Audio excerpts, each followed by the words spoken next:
morning to all our beautiful subscribers all over the globe. This is your amazing channel, Remembering Africa's Greatest.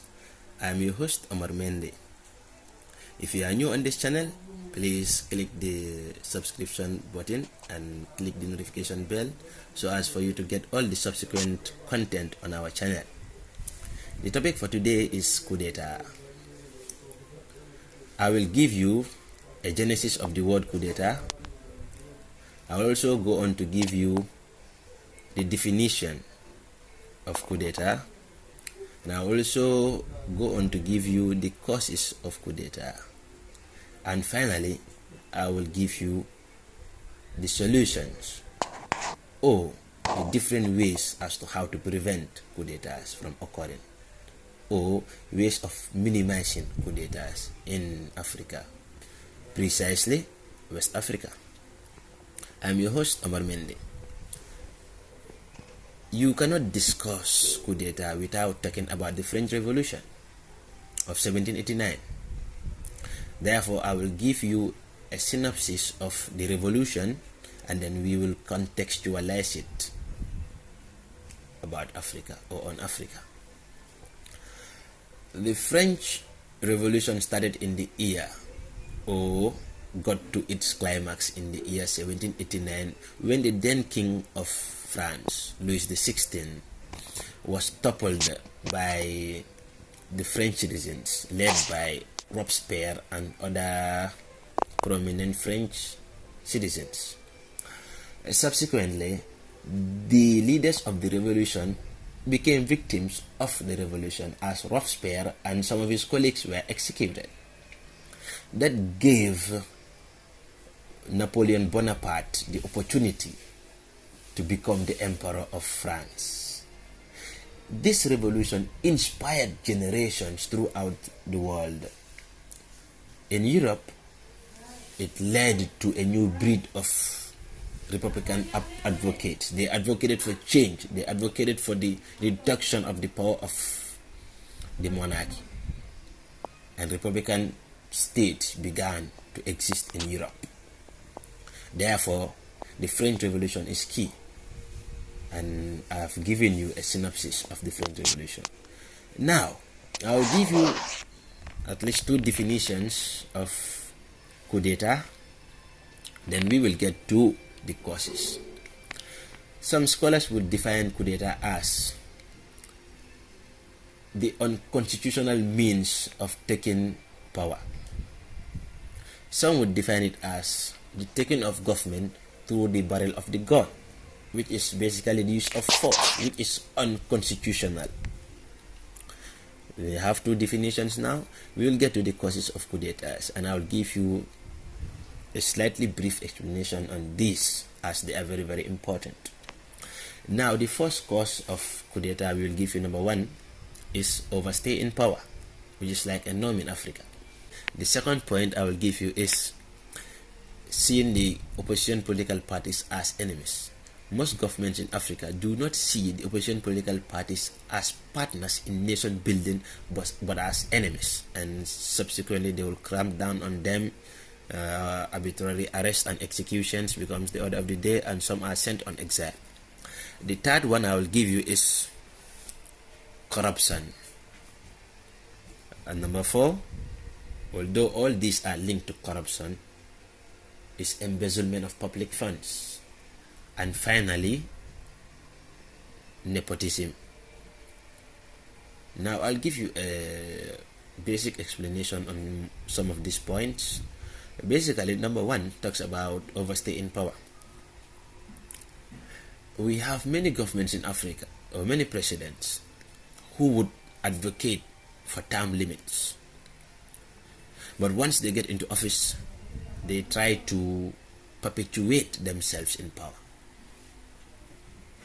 The president of Uganda, Museveni, has been here for decades, and he's unwilling to leave.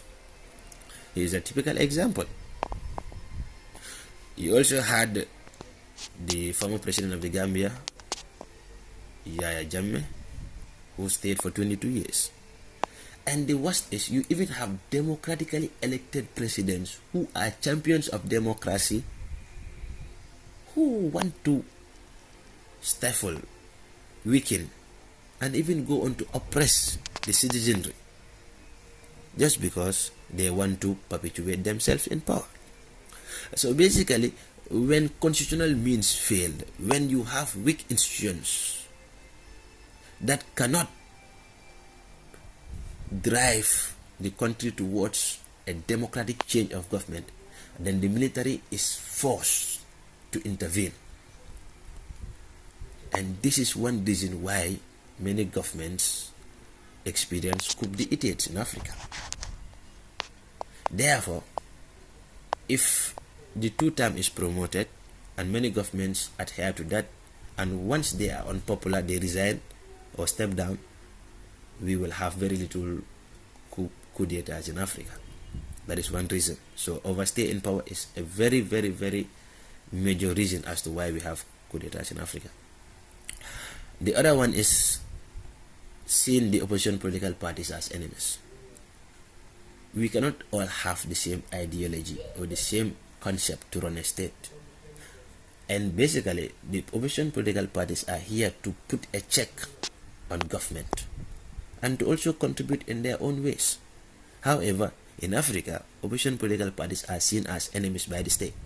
And the enemy and the state goes on to use state institutions to repress these political parties. Sometimes the leaders of the opposition political parties are arrested. They are sometimes executed, and sometimes they even go on exile because they are seen as enemies. And in some cases, the judiciary or the police are being used as tools to repress these opposition political parties. And there is no level playing field in many African countries wherein the opposition political parties can drive or campaign and lead to a democratic change of government. So once these opposition political parties fail, then the only solution towards a change is through the military. And that is why the military will also intervene in what? In politics. Thirdly, we have what? Corruption. Corruption is normalized in many African countries. We keep hearing scandals on a daily basis in all departments or in all institutions of the state, or if not all, in most. And in some cases, even the president is involved in these acts. Appointment is no longer based on meritocracy. Awards are granted to or awarded to the friends, the relatives, the well-wishers, and the party members of the government or the ruling party. If this becomes the norm, the people would also feel that sense of negligence from the state to pursue their interests, and that was one reason why they voted for the government. So basically, if people lose government, if people lose interest or lose their confidence in a government, and yet the democratic process is unable to topple that government, then the only solution is through the use of the barrel of the gun. And the moment that the military realizes that the government is unpopular with the people, most of the masses are unhappy, then they would carry on with their revolution. Because once they succeed, the people see them as saviors and not traitors. And the other point is, that is the fourth point, is nepotism. We have a popular saying in Africa, and that is to say, in Africa, it is not what you know, but whom you know. So many of these high positions, many of the privileges that most citizens would enjoy, or that which we expect the elite or the technocrats to enjoy, are given to the relatives, are given to tribesmen or people from the same ethnic group with the president, or party members of the president, which is very, very, very wrong, which goes against the dictates of meritocracy, and all these things make the government unpopular. So if the citizens and the opposition political parties want you out, and basically they are unsuccessful in doing so, then the only solution is the intervention of the military in politics. We have seen this over and over again. The Gambia is a clear example. You also have the same thing in Sierra Leone, Nigeria, and many other African countries. And finally, we would proffer solutions or suggestions as to how to prevent or minimize the intervention of the military in African politics. The first point we are going to talk about is to uphold the democratic process, to give or create a level playing field for the opposition political parties to campaign, to register, and contest elections freely and fairly. And basically, to uphold the principle of democratic change. Every 5 or 10 years, citizens should be given the opportunity to elect those who they want in office and then kick out those who they don't want to represent them and their interest in office. Once this tool is being affected, once this tool is being manipulated, coup d'etats will continue to exist in Africa. Therefore, there should be a level playing field for all parties, and to make sure that opposition political parties be given the opportunity to topple or to go into office through democratic means. And secondly, we talk about what?